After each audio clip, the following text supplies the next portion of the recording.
ทั้งปวงขอให้ข้าเขาจงมีความสุขกายสุขใจรักษากายวาจาใจพ้นจากความทุกข์ภัยทั้งปวงเถิด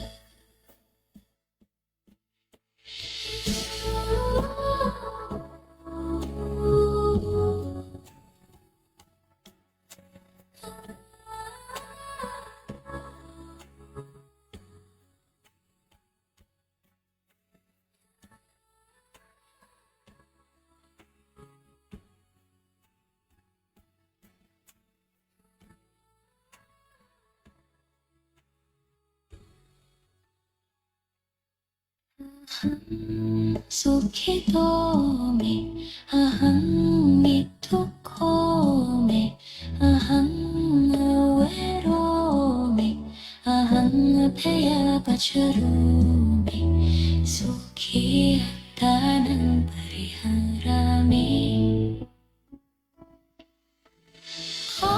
ให้ข้าพเจ้ามีความสุขขอให้ข้าพเจ้าปราศจากความทุกข์ขอให้ข้าพเจ้าปราศจากเวรขอให้ข้าพเจ้าปราศจากอุปสรรคอันตรายทั้งปวงขอให้ข้าเขาจงมีความสุขกายสุขใจรักษากายวาจาใจพ้นจากความทุกข์ภัยทั้งปวงเถิด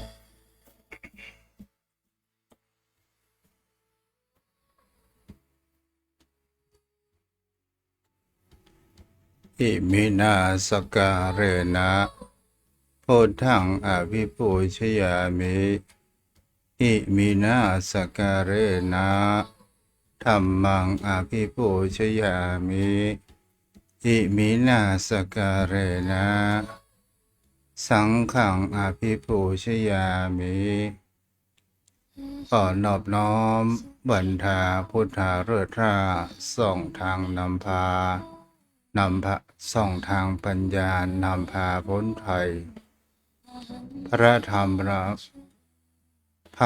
รำค่าดังทานน้ำใส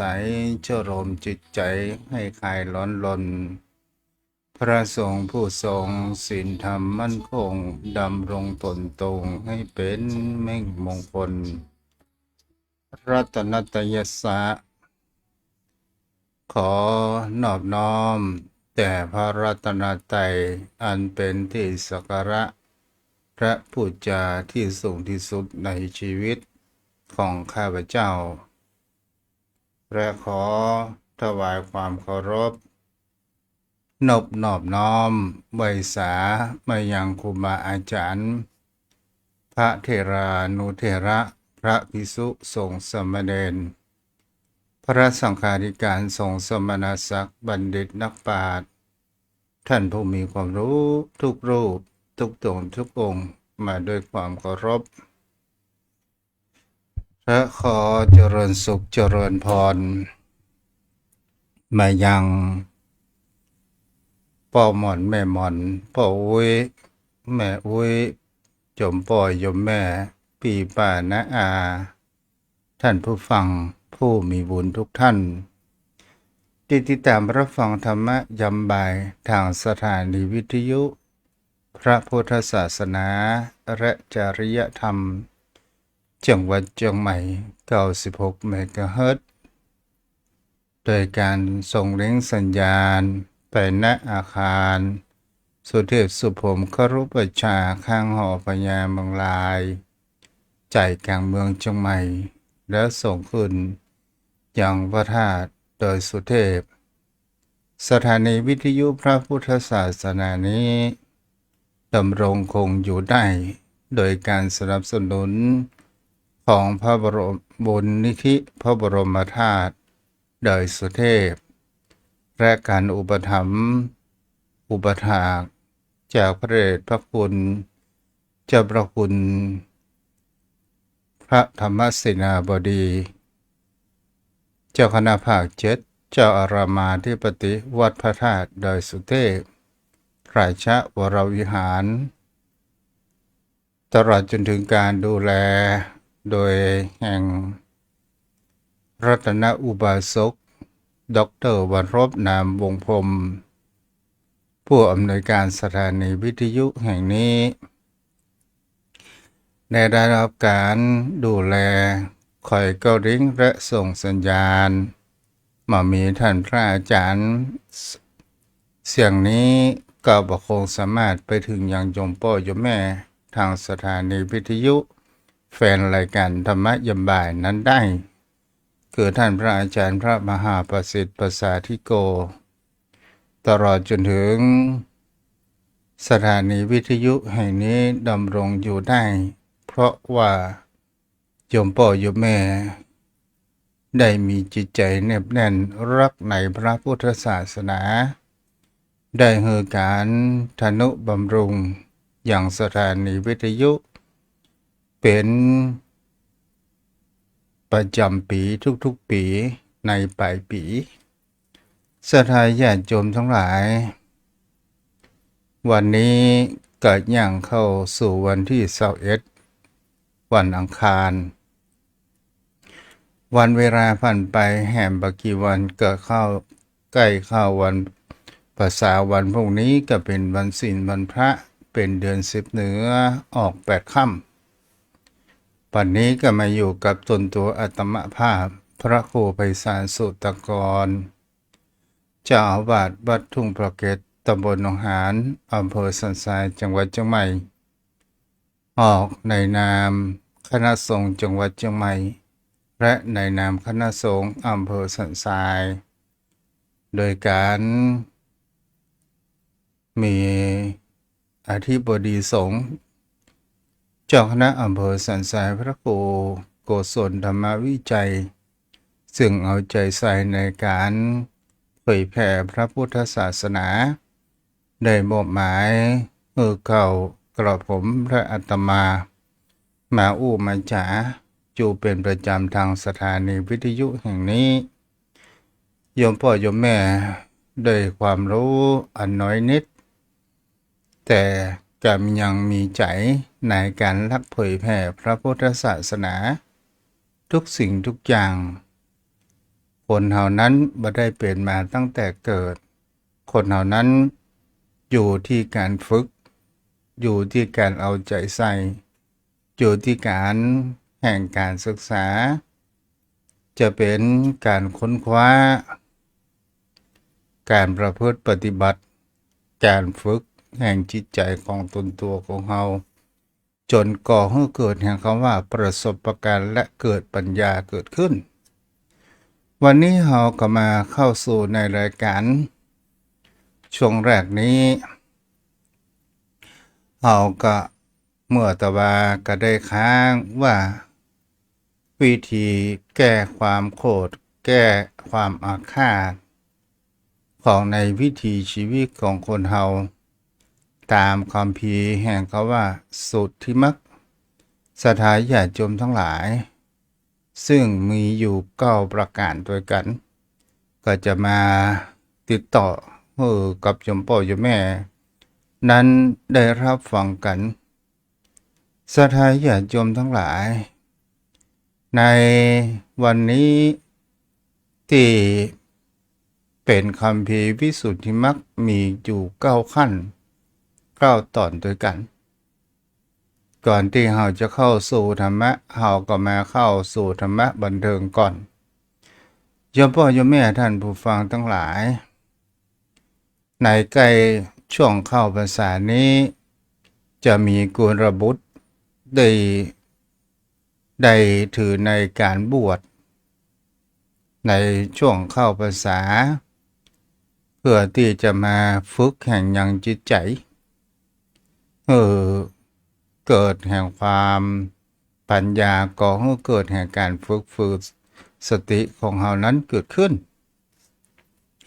ศรัทธาญาติโยมทั้งหลายบางครั้งบางคราวคนเรานั้นบวชเข้ามาแล้วมันก็เป็นสิ่งที่มีความบังเอิญบ่วิถีชีวิตของคนเรานั้นในการดำเนินชีวิตแห่งวิถีแห่งความเป็นชาวบ้านก็ได้มีความผูกพัน คนเราจะเปลี่ยนอุปนิสัยอย่างช่วงทันทีนั้นเป็นไปได้ มี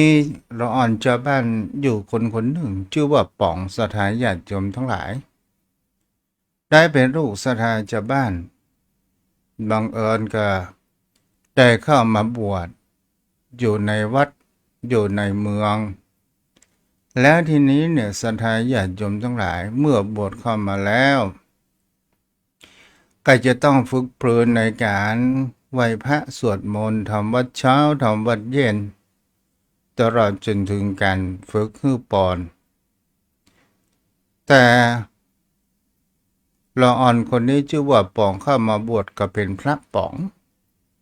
สถานญาติโยมทั้งหลายพระป๋องนั้นก็บวชได้อยู่ประมาณสัก7 วันแต่ยังวิชาในการท่องในการฝึกจุดยังบ่แก่กล้าในการที่ฮื้อปอนกับสถานญาติโยมที่มาทำบุญก็ไม่มีความแก่กล้ามากสักเท่าใดบังเอิญวันนั้นเนี่ยพระภิกษุสงฆ์ในวัดมีเจ้าอาวาสเป็นต้นก็ได้ออกไปกิจนิมนต์ในการทำบุญขึ้นบ้านใหม่อย่างในบ้านในจองพระภิกษุสงฆ์อยู่ในวัดวาอารามนั้นอยู่จำนวน10 รูปนับถึงพระป๋องถวยบังเอิญวันนั้นศรัทธาญาติโยมทั้งหลายก็โดยแห่งการรับอาสาของพระใหม่โดยการที่ในการสวดมนต์อะไรอย่างกับข้องก็เลยอยู่อย่างกวัดกวานึกว่าจะมีความปลอดภัยศรัทธาญาติโยมทั้งหลายทุกสิ่งทุกอย่างมันต้องมีการลองฤทธีลองแห่งของใหม่ๆนั้นเกิดขึ้นวันนั้นพระป๋องก็เฝ้าอย่างหน้ากุฏิของเจ้าอาวาสบังเอิญมีคุณโยมซึ่งเป็นลูกของคนจีนศรัทธาญาติโยมทั้งหลายก็คืออากงสุชาติที่ได้สูญเสียชีวิตนั้นลงไปแล้วก็มีลูกหลานอากงนี้ได้เข้ามาอย่างวัดจังว่าได้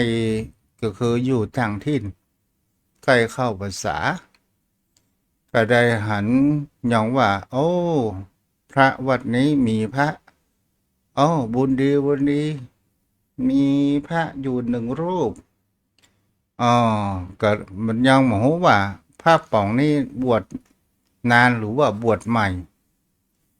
พระป๋องนั้นก็หันมาเหลียวซ้ายดูแลขวาก็มามีภัยสักคนทีนี้เนี่ยคนหาเมื่อถึงแต่จนมันก็ย่อมเกิดแห่งคำว่าปฏิภาณเกิดขึ้นปั่นปอนกับว่าเก่งกล้าศรัทธาญาติโยมทั้งหลายทีนี้พระป๋องหันญาติโยมมาแล้วก็หันแล้วว่าเขาปฏิเสธกับขัวเสือศรัทธาเขาจะปฏิเสธเขากับปันปอนประจ้างก็เลยกึดลังเลใจดีสู้เสือเกิดขึ้นก็เลยไปคว้าจีวรวาดสไปแรงปาดควายศรัทธาญาติโยมทั้งหลายเพราะว่าการนุ่งผ้าก็ยังบ่มีความคล่องแคล่วทีนี้ศรัทธาญาติโยมทั้งหลายลูกหลานอากงสุชาติมีทางเจ๊หรือว่าภรรยาอากงนั้นหลวงพ่อว่าไงหนูจะทำบุญที่หาอากงสุชาตินาหลวงพ่อให้พรหน่อยนะได้กับโยมได้นี่หรอ ศรัทธาญาติโยมทั้งหลายบังเอิญภรรยาของอากงนั้น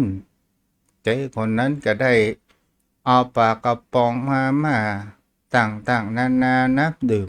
มาถวาย แล้วก็ใส่ซองเขียนยังชื่อตนตัวแล้วก็เพื่ออุทิศบุญกุศลไปถึงยังอากงของตนตัว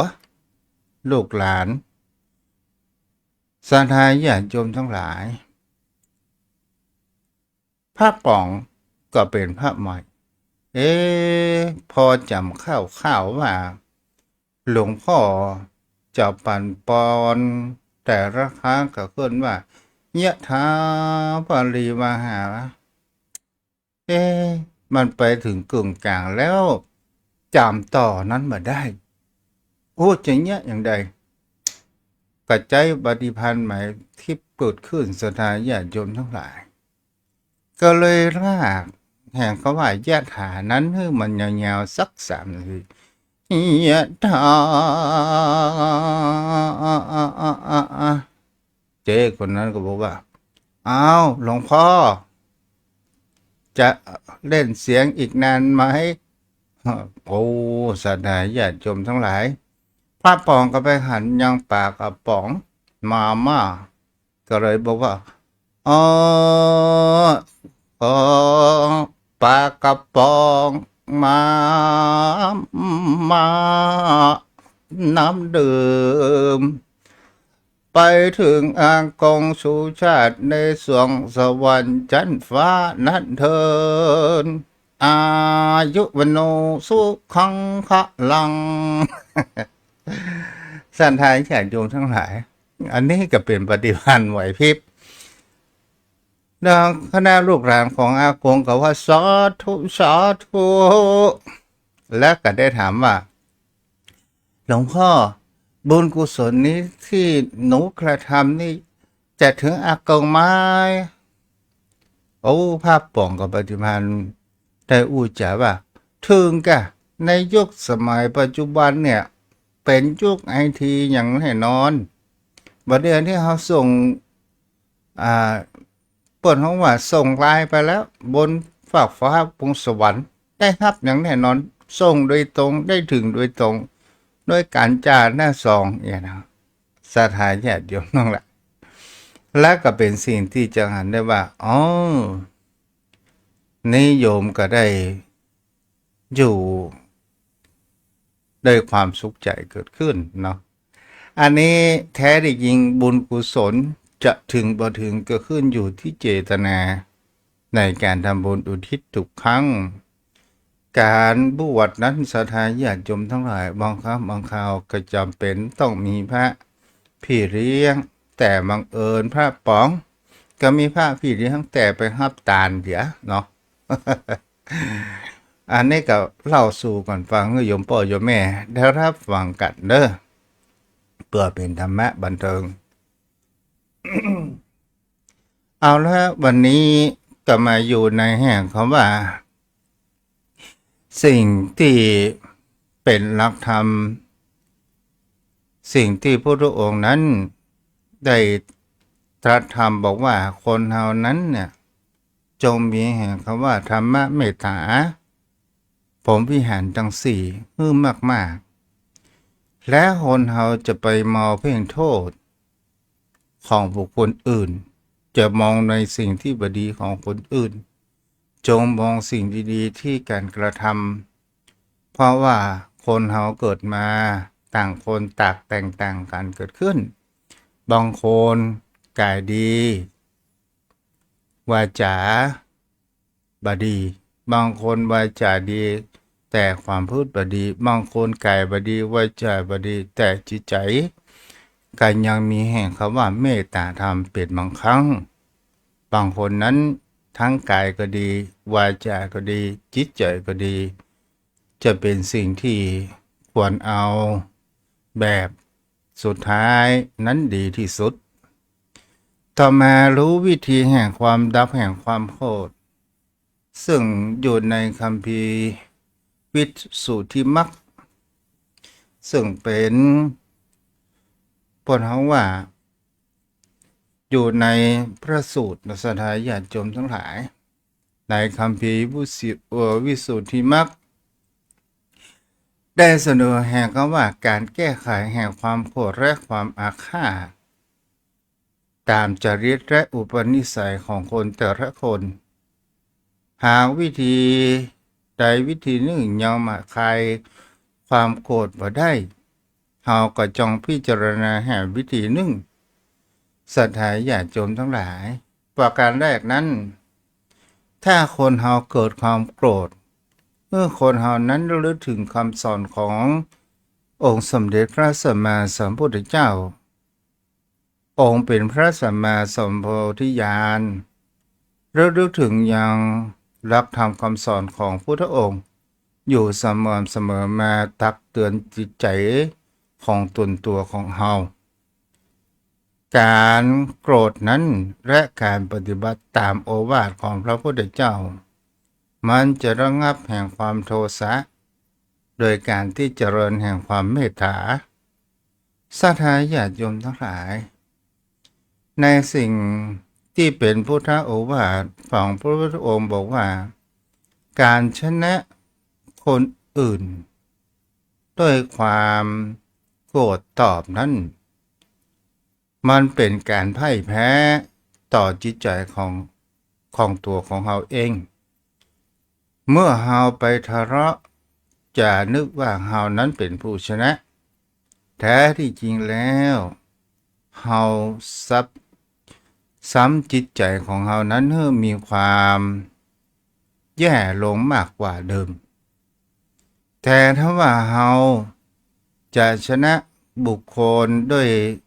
บุคคลที่มีแห่งความโกรธหรือว่ามีแห่งความโทสะเข้ามาด่าว่ากล่าวของเราหรือการกระทำใดก็ตามเพื่อเราเจริญโดยความเมตตาคือแผ่เมตตาหมายถึงคำว่าเราบ่ถือแห่งความ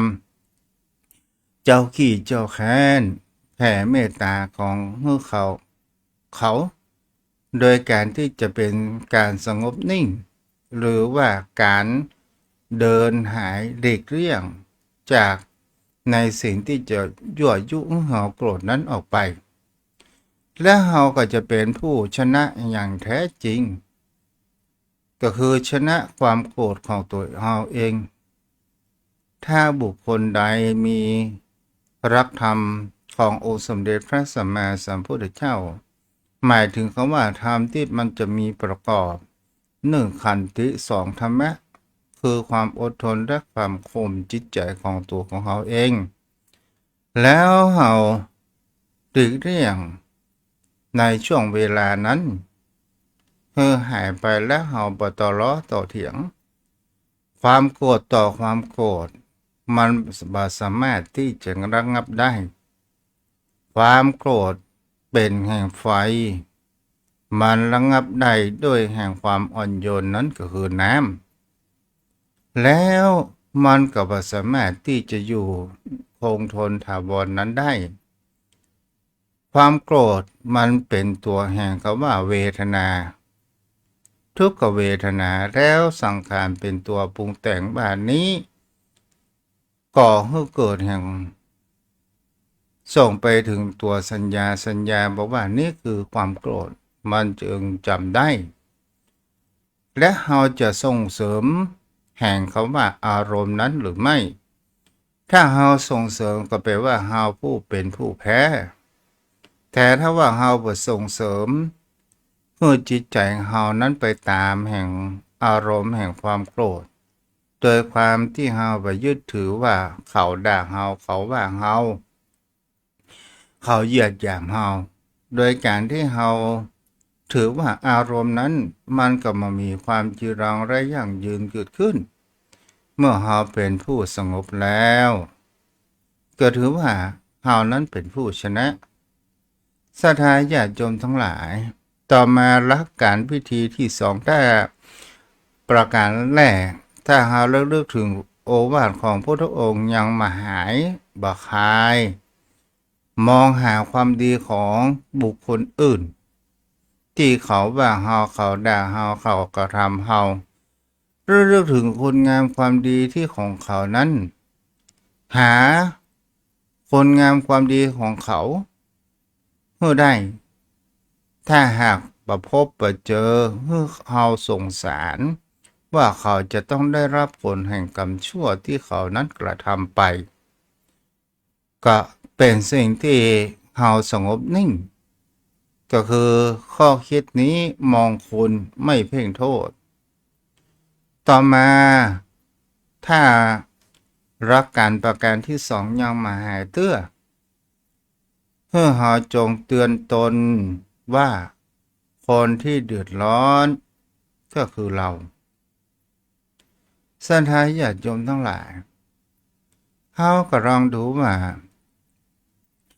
การที่เขาด่าเขาว่าเขาใส่ร้ายถ้าเขาโกรธตอบมันก็เหมือนกับว่านั้นถือไฟก้อนไฟนี่มันเริ่มจากต้นตัวของมันก่อนเหมือนดังไม้ขีดไฟปัดแส่สถานญาติโยมทั้งหลายไม้ขีดไฟมันย่อมเผาตัวของมันเองก่อนที่มันจะไปติดอย่างผู้อื่นหรือวัตถุสิ่งอื่นเกิดขึ้นฉะนั้นถ้าเราเตือนตนตัวของเราเตือนตนเตือนตนไม่มีใครเตือนตนได้เท่ากับตนเองสถานญาติโยมทั้งหลายนี่ก็คือเป็นคุณธรรมเป็นสิ่งที่คนเฮานั้นว่าคนเฮาโกรธไปก็แค่นั้นโมโหไปก็แค่นั้นอาฆาตไปมันก็เป็นเจ้ากรรมนายเวรเฮาประโกรธเสียดีกว่าข้อคิดในข้อนี้ก็คือโกรธคนอื่นแต่คนที่ทุกข์ก่อนคือตัวเราเองมาพิจารณารอบที่สามยังมาหายโกรธเตื้อพิจารณาเรื่องกรรมคนทุกกรรมมีกรรมเป็นของตนมีกรรมเป็นแดนเกิดมีกรรมเป็นเผ่าพันธุ์มีกรรมเป็นที่พึ่งอาศัยยังกรรมมังกริสามิเราทำกรรมอันใดไว้เราจะต้องได้รับผลของกรรมนั้นไปเราก็ถึงกรรมก็คือการกระทำคนใดทำอย่างใดก็จะได้อย่างอันปัจจ้าก็เว้ยบ่เว้ยก็จ้าเนาะปัจจันจัดนี้ก็ตันจัดแน่เหมือนดังคนเฮาปลูกต้นไม้จะให้มันกินในวันพุธก็เป็นไปบ่ได้ทั้งความดีและความไม่ดีจะปลูกต้นไม้เป็นพิษหรือว่าจะปลูกต้นไม้กินที่มันเป็นผลก่อให้เกิดคุณประโยชน์ต่อร่างกายหรือว่าจะปลูกต้นไม้เป็นพิษอย่างเช่นปลูกต้นมะม่วงนี่เนาะตอนแรกนั้นเราจะหาว่าเรากินดิบมีคุณค่าประโยชน์แต่ถ้าว่าเรากินสุกตอนเป็นถ้าบุคคลเป็นโรคเบาหวานซ้ำความดันความหวานเบาหวานขึ้นอย่างนี้เป็นต้น สาธารณญาติโยมทั้งหลายเราจิตพิจารณาในเรื่องกรรมดีและกรรมชั่วมันก็จะทำให้คนเรานั้นหักห้ามจิตใจมือเรานั้นโกรธได้อย่าพึ่งกระทำในกรรมชั่วให้ตนเองเพราะความโกรธต่อมาแล้วลึกถึงพระพุทธเจ้าตอนเป็นพระโพธิสัตว์พระพุทธองค์ครั้งเป็นพระโพธิสัตว์ทุกจัดจะมีแห่งคำว่ามีพระมหากรุณามีความเสียสละและมีขันติอยู่สม่ำเสมอแล้วก็ไม่ได้ผูกเวรแม้จะถูกเบียดเบียนครั้งเป็นพระโพธิสัตว์สถานญาติโยมทั้งหลายอย่างก็ตามเราจะหาได้ว่ากว่าเราจะไปถึงผลแห่งความสำเร็จเกิดขึ้นแม้กระทั่งภายนอกในการที่เรามีชีวิตอยู่นี่ก็ตามกว่าเราจะสำเร็จชีวิตเราก็จะต้องลงทุนอยู่มากมายถ้าเราอยากจะทำงานดีๆเราก็ต้องลงทุนในการศึกษาลงทุน ในการฝึกปรือในการทำมาหากินใช้แห่งคำว่าปัญญาและพละกำลังตลอดจนถึงประสบการณ์ก็ตามเพราะวิชาความรู้ไม่ได้ขึ้นอยู่ที่ไปใบเกียรติบัตรมันก็ขึ้นอยู่แห่งเขาว่าใครมีความรักทางด้านไหนทางด้านดีจะเป็นการรักในการก่อสร้างในการครูพักรักจำอย่างนี้ก็ถือว่าไปสู่แห่งความสำเร็จนั้นได้โดยการใช้ประสบการณ์แต่การฝึกปูสั่งสมบุญญาบารมีก็จะต้องลงทุนในแห่งคำว่าความอดทนความขยันหมั่นเพียรความเสียสละและความขันติพร้อมโดยวิหารธรรมเกิดขึ้นเหมือนดังพระพุทธองค์ครั้งเป็นพระโพธิสัตว์ศรัทธาญาติโยมทั้งหลายพระองค์นั้นไปเกิดแล้วทางปวดหัวว่าอันทชะเกิดในไข่ก็ดีเกิดในครรภ์ก็ตามเกิดอุปปาติกะก็ตามแต่ที่พระองค์ไม่ได้ไปเกิดนั้นก็คือเกิดที่พื้นชื้อแฉะอย่างนี้เป็นต้นก็ได้สั่งสมบารมีศรัทธาญาติโยมทั้งหลายต่อมาพิจารณาส่งแห่งเขาว่าวัฏฏะสงสารเวียนว่ายตายเกิดถ้าคนเฮาโกรธแล้วเกิดแห่งความอาฆาตคนเฮานั้นศรัทธาญาติโยมทั้งหลายเมื่อเฮาบ่ถึงแห่งความหลุดพ้นมันก็เวียนว่ายตายเกิดคนเฮานั้นบ่ใช่เหตุด้วยความบังเอิญที่เฮามาพบปะเจอกันบางครั้งบางคราวเฮาก็เป็นพ่อเป็นแม่เป็นพี่เป็นน้องเป็นสามีภรรยาเป็นคู่เวรคู่กรรมเป็นศัตรูกันอาจจะมาได้จดใจกรรมอย่างไม่มีที่สิ้นสุดจากนี้เขามาฆ่าเฮาจากหน้าเฮาไปฆ่าเขาด้วยความอาฆาตและความผูกแห่งคำเวรเหมือนกับเรื่องนางยักษินีซึ่งเป็นตัวต้นเหตุนั้นก็คือเป็นสิ่งในเรื่องแห่งคำว่ามีครอบครัวหนึ่งซึ่งมีลูกผัวชายพ่อแม่นั้นอยากจะได้การเชยชมอยากจะได้ทายาทก็ไปขอไม่หญิงคนหนึ่งบังเอิญไม่หญิงคนนั้นเป็นมันศรัทธาญาติโยมทั้งหลาย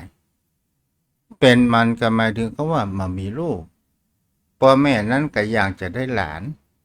ก็เลยไปสอบสู่ขอแห่ไม่หญิงคนที่สองมาเป็นภรรยาให้กับลูกของตัวเองแต่คนที่สองนี้เป็นคนที่มีความเพียบพร้อมเกิดขึ้นเมื่อคันเกิดขึ้นศรัทธาญาติโยมทั้งหลายต้องป่องพอให้พอดีนางคนแรกมีความอิจฉาริษยาก็ได้ปรุงยาในการแท้งลูกนั้นเกิดขึ้นที่แรกนางภรรยาคนที่สองนี่ก็โมโหนึกว่ามันแท้งไปตามธรรมชาติครั้งที่สองครั้งที่สามก็เช่นเดียวกันนางก็เลยหูครั้งที่สามก็เลยมีความอาฆาตขอผูกอาฆาตกันไปเมียคนแรกนั้นตายไปแล้วเป็นแม่ไก่เมียคนที่สองตายไปแล้วเป็นแมวก็ไปกินลูกไก่จนหมดศรัทธาญาติโยมทั้งหลายตอนนี้แห่งพบหนึ่งไก่เกิดไปเป็นอย่างนะยักษินีแล้วแมวนั้น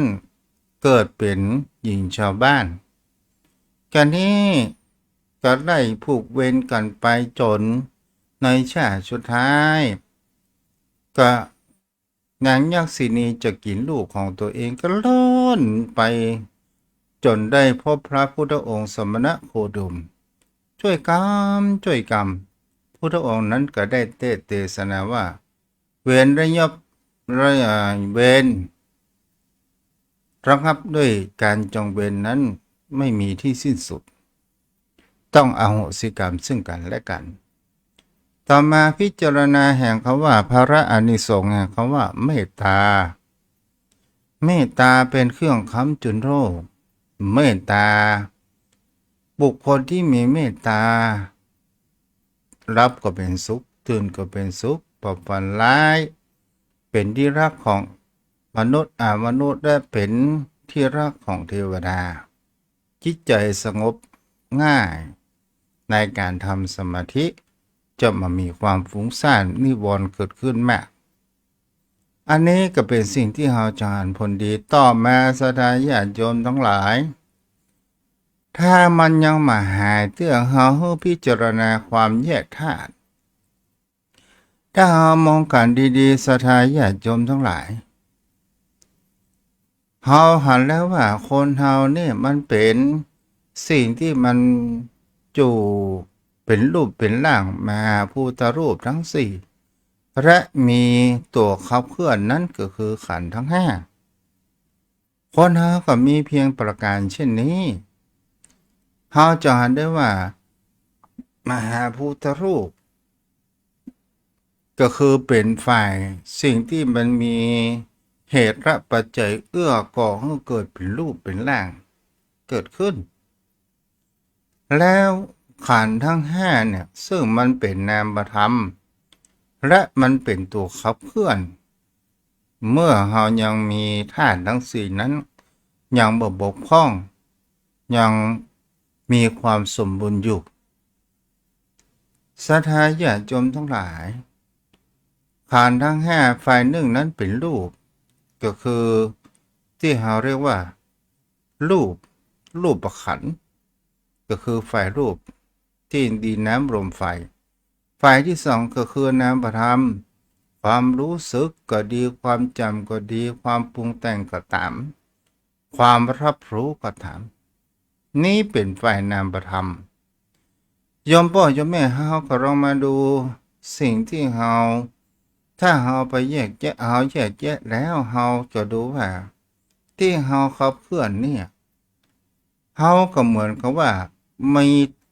ไผ่มาบังคับบัญชาทำสิ่งนั้นทำสิ่งนี้ด้วยอำนาจแห่งจิตใจของตัวเขาเองแต่ถ้าว่าเราลองแยกออกไปแล้วมันดินแยกไปเป็นธาตุแข็งน้ำก็แยกไปที่หนึ่งไฟก็แยกไปที่หนึ่งนี้ก็แยกไปที่หนึ่งแต่ฝ่ายนามธรรมเนี่ยห้ามอาหารสักอย่างสดายญาติโยมทั้งหลายมันมามีรูปมามีร่างมามีตัวมามีตนมามีสีมามีสีมามีกลิ่นแล้วตอนสุดท้ายมันทำให้เราสุขก็ได้ทุกข์ก็ได้โยมพ่อโยมแม่ก็ลองพิจารณาดูเนาะต่อมาก็คือการแสดงไมตรีโดยการให้เราให้ดีกว่าเราโกรธเอาอู้ดีแสดงถึงความมีน้ำใจมีแห่งคำว่าปิญญวาจาปิญญวาจาก็คือกรรมอู้อันเป็นที่รักกรรมอู้ที่มีแห่งมีสาระกรรมอู้ที่มีคุณค่านั้นประโยชน์ออกจากจิตใจอย่างแท้จริงหมายถึงเขาว่าเวลาเฮาโกรธเฮาจะไปฟังอู้เพื่อเฮามีคิดเฮามีสติก่อนเพื่อเฮาอู้จากันกรองก่อนโดยแห่งเขาว่าความอ่อนสยบความแข็งนั้นได้โยมพ่อโยมแม่ก็ลองคิดดูนะว่าสยบแห่งความแข็งเฮาลองพ่อศรัทธาญาติโยมทั้งหลายตีนนะมันแข็งปานไหนก็ตามมันสุดท้ายมันก็ตึงสู้น้ำมาได้เฮาก่อนที่เฮาจะขุดดินดากเนี่ย ดินแข็งเนี่ยเอาถากหน้าดินแล้วเอาน้ำแจ่วันนี้มันแห้งลงไปกับขุดไปได้หน่อยวันพวกเอาน้ำแจ่เอาขุดลงไปหน่อยตอนสุดท้ายมันก็ไปถึงชั้นดินอ่อนความโกรธก็เช่นเดียวกันเอาบักควรที่จะใช้แห่งเขาว่าอารมณ์แข่งต่อแข็งมันก็ทำให้การแตกร้าวเกิดขึ้นแข็งไปสู่ที่นุ่มนวลมันก็ไม่สามารถที่จะแตกร้าวนั้นเกิดขึ้นได้เหมือนกับที่เอาผ่านเพิ่นส่งของพัสดุใบสนีย์ของเฮาที่มันเป็นของใหญ่ๆระหว่างของแตกพอเพิ่นห่อมา2-3ชั้นกลัวของแตกนะสันทายญาติโยมทั้งหลายที่เพิ่นห่อมานั้นก็คือเป็นของนุ่มเป็นโฟมเป็นอะไรอย่างต่างๆนานาเพื่อบ่ให้ของมันแตกเนาะสัทธาญาติโยมทั้งหลายยังมีเรื่องเล่าที่อักปนว่าอโกษพราหมณ์อโกษวัชรพราหมณ์ที่พราหมณ์ที่หลงไหลในตัวของเองว่าเป็นคนที่ถือในแห่งเรื่องภาระกำลังของตัวเองนั้นเป็นใหญ่ว่าคนเฮาเนี่ยมีภาระกำลังและมีกำอู้กำจ๋าสามารถที่ต่อเถียงหรือว่าทกเถียงปัญหาต่างๆนานานั้นได้บุคคลนั้นก็ถือว่าเป็นบุคคลผู้รู้แห่งความจริงเกิดขึ้นศรัทธาญาติโยมเป็นสิ่งที่เราจะหันได้ว่าเมื่อพราหมณ์คนนี้เนี่ยได้หูแห่งเขาว่ามีครั้งพระพุทธกาลที่เมืองสาวัตถีอโกษพราหมณ์เนี่ยได้มีความหลงใหลตัวเองว่าในเมืองสาวัตถีนี้มันมีภัยที่จะมาทกเถียงได้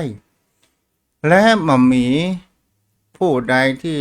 โดนกันด่าทอและมันมีความโกรธนั้นเกิดขึ้นมาได้มีบุคคลบอกว่าบ่เชื่อท่านได้ยินข่าวว่ามีสมณะโคดมพุทธโคดมตอนนี้อยู่เมืองสาวัตถีของเฮาอยู่ยังวัดปัจเจตวันใครจะอู้อย่างใดก็ตามพุทธองค์จะได้อย่างใดก็ตามพุทธองค์นั้นไม่เคยโกรธทีนี้เนี่ยอโกษพราหมณ์นี่ก็ได้มีการทดลองว่าเมื่อใดเนี่ยเฮาอยากจะลองของกับพระสมณะโคดมรอพระสมณะโคดมมาบิณฑบาตในเมืองสาวัตถีศรัทธาญาติโยมทั้งหลายรอแล้วรอเล่าตอนสุดท้ายกราบพระสมณะโคดมเกิดขึ้นอโกษพราหมณ์นี่ก็ได้ผ่านแล้วผ่านพระพุทธเจ้าเดินบิณฑบาตผ่านพระพุทธองค์นั้นเดินผ่านแล้วตรงเข้าไปดักตั้งหน้าด่าทอพระพุทธเจ้าด้วยคำรุนแรงด้วยคำหยาบคายด้วยความสารพัดต่างๆนานาเกิดขึ้นตาจนเหนื่อยศรัทธาญาติโยมทั้งหลายแต่องค์สมเด็จพระสัมมาสัมพุทธเจ้าสงบนิ่งแล้วยิ้มพระสวนเกิดขึ้นอโกษพราหมณ์นี่ด่าแล้วด่าโอ้ว่าท่านนี่ยังบ่มีความโต้ตอบบ่มีแห่งความโกรธอย่างเกิดขึ้นพระองค์ยิ้มพระสวนเล็กน้อยแล้วก็ตรัสแสดงบอกว่าพราหมณ์เวลาการต้อนรับแขกเราควรทำอย่างไรก็คือเอาอย่างมาต้อนรับเปิ้นกะถ้าแขกไม่รับไม่กินและควรทำอย่างไรก็เอาปิเข้าบ้านกะเราก็เป็นเช่นนั้นเราไม่รับของท่านคำที่ท่านด่าเราว่าเราเป็นของท่านไปเราไม่รับโอ้อักโสพราหมณ์นั้นได้ฟังประการเช่นนี้เกิดแห่งความอึ้งศรัทธาญาติโยมทั้งหลายโอ้จริงเลย ได้อากฏสภามได้ฟังดังนั้นแล้วก็มีแสงสว่างส่องเข้าในจิตใจที่เคยร้อนรุ่มเขาจึงตระหนักว่าอ๋อที่ผ่านมาเขาคิดว่าเขานี่จะชนะคนอื่นด้วยอารมณ์และคำด่าทอแต่แท้จริงแล้วเขาตกเป็นทาสของความโกรธทาสแห่งจิตใจอันเป็นมันร้ายต่างหากเล่า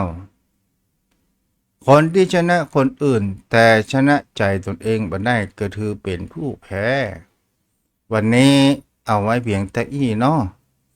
วันนี้ผู้รับฟังทาง Facebook รับชมรับฟังมีนะน้องคนเดิมเนาะเอาละโยมพ่อโยมแม่ต่อไปกับฟังสนทนาธรรมกับพ่อหนาเนาะแม่จูนศรีภาชา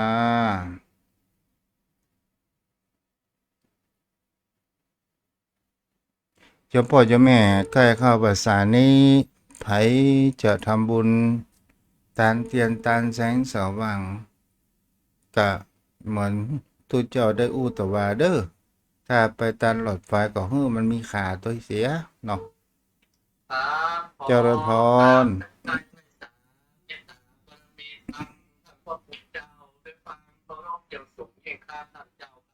เจ้าสาธุอนุโมทนาเด้อวันนานวันนี้ฟังแล้วเกิดความเข้าใจมีอันใดจะเสริมพ้องพระพุทธเจ้าด้วยเนื้อหาสาระอัตถธรรมที่พระพุทธเจ้าได้สาธยกมาอธิบายมันก็มีความแจ่มแจ้งนี่นะถ้าเราท่านทั้งหลายถ้าอยากที่ทำอย่าทำเพื่อเกิดประโยชน์สุดที่ผลท่านอยากที่ทำนำมาปฏิบัติกันครับเข้ากับผมฟังท่านพระพุทธเจ้าก็เคยมีนะเคยมีแต่ว่าจะพยายามเหมือนท่านเจ้าว่านะเพิ่นเหมือนที่อาโคสภามได้คิดนะนำมาหามาแล้วเอามาห้ามพวกเราคืนไปมันก็มีคนเคยมาด่าเหมือนกันนะพระพุทธเจ้าด้วยความเคารพเนี่ยอาจารย์ที่ทานทุกท่านมันอาจจะเป็นคำบอกฟังบ่หมดมาด่าในฝ่ายเราก็มานึกคิดดูว่าโอ้คนเหมือนคนมาด่าเขาเป็นฝ่ายพวกก็เอาเป็นมันก็เป็นไม่ได้มันก็เป็นเรื่องตลกคบขันไปอ่ะถ้ามันสติตั้งกับกันในมันถ้ามันปื๊ดขึ้นมาเนี่ยมันก็จะเกิดโทสะบันดาลนะมันก็จะทำให้เราทะเลาะเบาะแว้งกันมันก็จะไปสร้างสังคลูซึ่งกันและกันแต่ถ้ามันผ่านไปเอาเก็บมันนึกมันคิดเอาแบบมายึดติดถ้ามันผ่านไปเดี๋ยวมันก็โคตรธรรมดากันนะมันจะผู้บรรลุธรรมมันก็จบไปนะครับท่านเจ้าครับเจ้าถ้าเฮาเกิดไปยาวๆถ้าเฮาทำโดยวจีกรรมก็ดีการกระทบกระทั่งกันก็ดีมันจะผูกเวรกันไปสู่ในภพภูมิชาติหน้าต่อไปมันก็เป็นสิ่งที่เฮาก็จะเห็นได้ว่า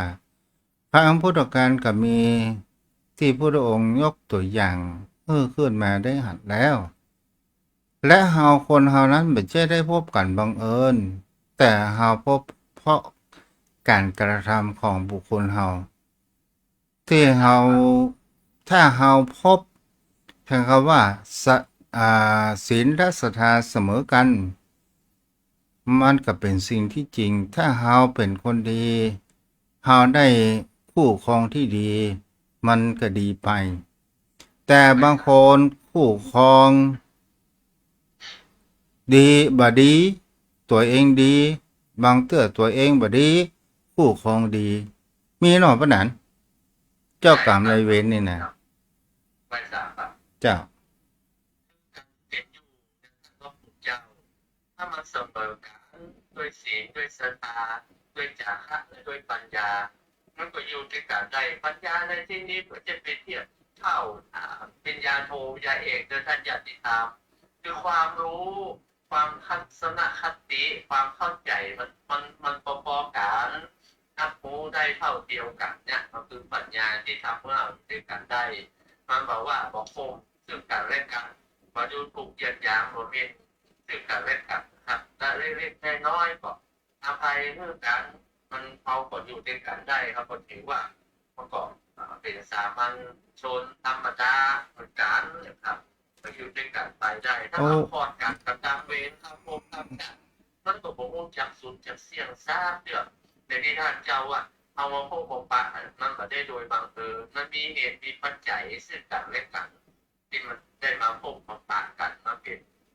นมิตรด้วยกันก็โดยเหตุที่ว่าเราได้สร้างคุณงามความดีมาร่วมกันได้ช่วยเหลือจุนเจือกันนะมันถึงได้มาอยู่มาพบกันครับท่านเจ้าครับ เจ้าแม่นแล้วเพราะนั้น ไปตาม แล้วก็บางเตือบางข้าวบางคราว ถ้าโยมพ่อโยมแม่ป้าลูกมาข้ามมาเขก็ถือว่า โอ้จัดแล้วให้เป็นเวรเป็นกรรมเฮาให้ข้ามมันก็อีเนาะ ไปตามครับท่าน เจ้า ครับ เจ้า คือการทำความชั่วเนี่ยนะครูบาอาจารย์พ่อแม่ครูบาอาจารย์เพิ่นกล่าวไว้ในท่านอย่างนี้ครับแต่มันเป็นเรื่องจริง แต่ว่ามันไม่ใช่เป็นนิทานเป็นความจริง แต่ว่าเราถ้าเรามีความเชื่อเราก็จะอนุมานเลยว่าการสร้างกรรมสร้างเวรนั้นมันมีจริง เพราะว่าจะในที่มืดหรือในที่แจ้งคำว่าที่มืดที่แจ้งคือว่าคนหูก็จังผมหูก็จังทำดีมันก็คือดีทำบดีมันก็คือบดีบอกว่าอย่าสักอย่างไปบ่หูมาหารแต่ตัวของเฮานะมันยอกหูเหมือนเฮากินนะครับ คนอื่นมาหารว่าเฮากินอย่างแต่เฮาหูเองมันโกหกตัวเก่าบ่ได้หรอกครับ ถ้ามันโกหกคนอื่น มันมุสาคนอื่นนี่ทำได้ แต่มุสาตัวเก่านี่ไม่ได้มันเป็นโง่เป็นหนักอยู่แล้ว มันมีอุบาสกนะครับนี่เป็นเรื่องจริงจะขอเล่าเรื่องกับท่านญาติธรรมเนี่ยมันอุบาสกคนนั้นเปิดบอกไปว่าเหมือนกันแต่ว่ามันด้วยชีวิตของชาวบ้านนอกจากมันจนมันก็มีพวกรักโลภโกรธหลงเพื่อเลี้ยงหมูไว้และทีนี้ก็หมานั่นหมูตะกอนนี่เพิ่นต้มข้าวเปียกต้มบอนต้มอย่างนั้นแล้วก็บอกมาสู่กับแกบเราเรื่องหมูกิน ทีนี้หมาตัวนั้นมันก็เป็นหมาคนข้างบ้านมันก็มากินข้าวหมูนะเพราะคนเฒ่าอุบาสกท่านอุบาสิกาท่านนี้บอกมันอย่างมากินแต่ก่อนไม่ทานได้ไปบุกหมาบอกขาก็บอกห้องไปอยู่ไปหาบ้านเจ้าของมันนี่เจ้าของบ้านตรงนี้มันเป็นโต๊ะไปบุกหมาสักคนอุบาสิกาท่านนี้ก็เลยแบบใจละการนี้มันละดึงออกมา ก็อยู่ไปดำเนินชีวิตเหมือนที่ชาวบ้านทั่วไปนะจนกระทั่งนางก็ตายเจ้าของนางก็ตายไปแล้วกลับมันมาป่วยมาตามมันมีไปมุกไปหาสะโพนน่ะได้มุกมาเพื่อก็เอาไม่การที่มุกมาแล้วไปซุกตุ่งไว้แล้วมันรุดไม่ได้โอ้โหรุดตอนไหนก็โอ้โหมันก็ไปกระแล่งกับเตียงที่เปิดนอนเลยเปิดก็เตียวไปเดี๋ยวมันไปคล้องใช้แม่การขาไม่การก็เป็นแม่การที่มุกมานะแล้วขาเป็นขาข้างเดียวกับข้างซ้ายที่มุกมาปตอนมันนึกว่าโอ้กูเป็นกรรมเป็นเวรกูน้องกูเป็นมุกขามาไปบอกมูบาหารสักคนเจ้าของมันก็บาหารหมามันก็ตายไปแล้วนะมันยังมาปล่อยมันดังอยู่ทีนี้ก็จะเป็นจานเข้าตีวัดเป็นจานข้างหนามันก็บอกให้ลูกเปิดไปซื้อของซื้ออย่างไรแม่เป็นจานเข้าข้างหนาโอ้เป็นจานเข้าข้างหนาอย่างโอ้ยแม่ปุ๊บมันปุ๊บอะไรปุ๊บเมื่อรักได้หมูขี้ปีไม่ได้ลืมเลยมาก็ตายแล้วเจ้าของมันก็ตายแล้วก็ไปหาเจ้าตุลุงแบบฟ้าแม่ที่ปีมันดังจะเข้าดังจะเข้าเมื่อไหร่ดังจะเข้าเมื่อไหร่นะดังเมื่อไหร่ดังเมื่อไหร่แล้วเกิดจะได้ที่ไม่ออกนะโอ้หมาเอาเลี้ยงหมูมันมากินข้าวเขาบอกเป็นการหมูมันทีนี้ขามันหักมันก็ตายไปละที่ปีก็มาคล้องไม้กามเนี่ยขาหักข้างเดียวกันที่ปีเอ้ยเอาปวดตั้งแต่เขาเป็นเนนนะมาจนถึงเขาคนเข้าโปรแกรมคน70 ปลายเลยนะเมื่อแต่ก่อนเขาเป็นละครนะเขาเอาน้ำร้อนไปหมาเขาดีใจมาร้อนโผล่มันรัดมดมันหายมันจะไปคุยหัวน้ำร้อนหล่อมันเอาพอเก่งตู้พอเท่าพอแก่เอาต้มน้ำร้อนเสกาไว้สักเมินนะมันก็มันระเบิดตั้งไว้นั่นนะแล้วก็ต้องมาได้ไม่มาวะได้เป็นชั่วโมงต่อชั่วโมงมันระเบิดประกองเขาติวเข้าไปใกล้มันระเบิดเซงเอาต่อยูจักเบอร์มันยังระเบิดมันระเบิดอย่างต่อที่เราเดินเข้าไปหา บ่มีแขนเฮาลูกโคตรมีโกรธอันหนังเราหลอกโคตรเฮาผมมันนึกว่าโอ้มันเป็นกรรมเป็นเวรเฮาเนาะเฮาได้เนี่ยมันตัดแต่เฮาเป็นเฮาอ่อนที่เอ้ยกรรมเฮาเนี่ยนะไปบ่ฮู้มาหาวันถึงมาหายไปไหนเด้อเก้าของผมก็มันนึกว่าสิ่งที่เราทำไว้นะเป็นกรรมดีกับชั่วมันก็ต้องอยู่กับเราแล้วท่านเจ้าครับ เจ้าถูกละที่พ่อนานอู้เนี่ยสิ่งที่มันมีแห่งคำว่าเป็นความอาฆาตเป็นความเจ้ากรรมนายเวรอย่างแท้จริงเจตนาพ่อนาน ไม่สาครับท่านเจ้า เจตนาของโยมไม่ยิงคนนี้เนี่ย ที่ได้บุกมาแข่งฮักกับเพราะว่าหมามากินข้าวหมู แล้วหันได้ว่า ครั้งแรกแกหันแล้วก็คงจะบัตัน ครั้งที่สองครั้งที่สามเริ่มมีเจตนาอันแรงกล้าว่าสักวันหนึ่งกูจะต้องพกบุบมือฮื้อได้ตอนสุดท้ายกับบุบได้แปลว่าเจตนานั้นมีความแรงกล้าเกิดขึ้น แล้วสัตว์มันก็มีความรู้สึกเช่นเดียวกัน มันก็เป็นสิ่งที่เป็นอยู่ในจิตในใจของคนเฮาอย่างกับตุลงเรื่องว่าเอาน้ำฮ้อนหดหมาตอนเป็นละอ่อนหดหมาเนี่ยโดยความสะใจหันว่าหมามาขโมยอันยังแล้วก็เอาน้ำฮ้อนไปลวกตอนสุดท้ายการกระทำนั้นมันก็จะต้องเกิดขึ้นกับตัวของตัวเราเองเพราะนั้นพอ ไม่สาครับท่านเจ้า พอมีเวลาสักน้อยเดียวเด้อแล้วก็ ถามว่าคนตันขันข้าวหู้ซาแสนโลเนี่ย มันผิดว่ามันถูกปะนั้น มันก็บอกผิดท่านพระคุณเจ้า แต่ว่ามันจะได้รับหรือได้รับนั้น แต่ท่านเจ้าว่ามีพิจารณาแต่ว่าทรัพย์ของที่ตายไปท่านพระคุณเจ้า มันจะอยู่ในฐานะที่ได้รับหรือไม่มันอยู่ที่อ่าทรัพย์ที่จะได้รับมันเป็นเศษตัวเดียวนี่นะครับประทับตาปาชีว่าประตูว่าเปรตที่สามารถทำส่วนบุญนั้นได้ เพราะนั้น แต่ถ้าเป็นไม่สารเจ้า เพราะนั้นลองพอที่เจตนาแห่งเขาว่าโคสกะเศรษฐีมีจาดหนึ่งที่แกไปอิจฉาหมาเกิดในต้องหมาแล้ว ไปหับใจพระปัจเจกพระพุทธเจ้าตายไปแล้วเกิดเป็นเทวดาชื่อว่าโคสกะ อ่านแปลว่าสัตว์มีลมปราณข้ามพระโพธิสัตว์ก็เคยเกิดเป็นสัตว์ดิเรกชันเหมือนกัน แท้ที่จริงเขาดูแล้วว่ามันก็มีจิตวิญญาณมันก็คงจะแต่จากนี้มาเป็นสัตว์แสนรู้มีความกตัญญูต่อเจ้าของก็คงจะมีผลก็เป็นไปก็ได้นะพ่อเนาะ ครับเจ้า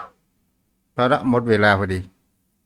ของการตั้งสาเป็นสาธารณเจ้าด้วยความเคารพอย่างสูงเองครับท่านพระคุณเจ้าได้นะครับผู้สอนอันควรค่าที่นำมาปฏิบัติตามอัตภาพของเราท่านทั้งหลายครับท่านญาติธรรมทุกท่านได้ศึกษาธรรมะได้มีความใคร่ในธรรม